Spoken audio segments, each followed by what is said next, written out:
Assalamualaikum and hi to everyone who's watching. My name is Husnina and in this video I will be talking about underemployment in Malaysia. First and foremost, what is this underemployment? So according to Department of Statistics Malaysia or DSM, underemployment in Malaysia can be defined as employed people who work less than 30 hours a week because of the nature of their work or due to insufficient work, and these people are able and willing to accept additional hours of work. To make it easier, in general, underemployment means a situation where an individual's skill, education, and availability of work is not being utilized. Research for Social Advancement, RAFSTA, stated that underemployment is an issue that is rarely being addressed compared to unemployment. For underemployment, there are two indicators released by DSM to measure underemployment. So first is time-related underemployment and the second is skill-related underemployment. As shown in the figure, the time-related underemployment has decreased gradually from year 2017 to year 2019. The implementation of Movement Control Order MCO in Malaysia in Q1 2020 has caused the time-related underemployment to rise to 2.5% or equivalently to 383.2 thousand people.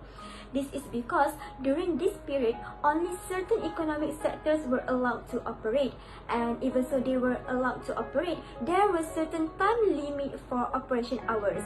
Nevertheless, the number reduced to 300.8 thousand people or 2% in Q3 2020 following the implementation of Recovery Movement Control Order RMCO with longer business operation hour and more economic sectors were allowed to operate.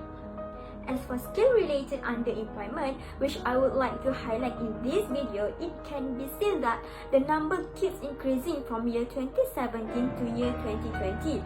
The people who are associated with this kind of underemployment are those people who are employed but not in their field qualification or below their skill level.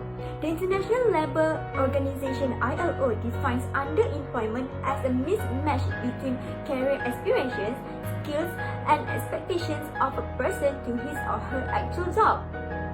Despite the growing numbers of high-skilled graduates entering the labor market, the growth of high-skilled jobs in Malaysia is low.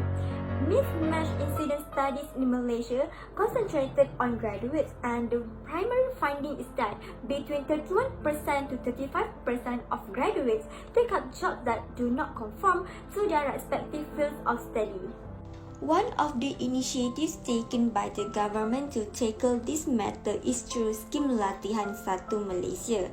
This program was introduced back in 2011 and it aims to increase graduates' knowledge, skills, and also to give work experience to graduates.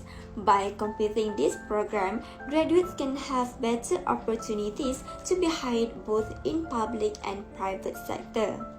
Above all, in the case where underemployment occurs, the human capital of an individual is not fully utilized. Some people may think that it is better to be underemployed than to be jobless, but this is going to be a waste of human capital. Hence, the role of policymakers is important in developing and implementing employment policies to address underemployment issues in Malaysia. Thank you.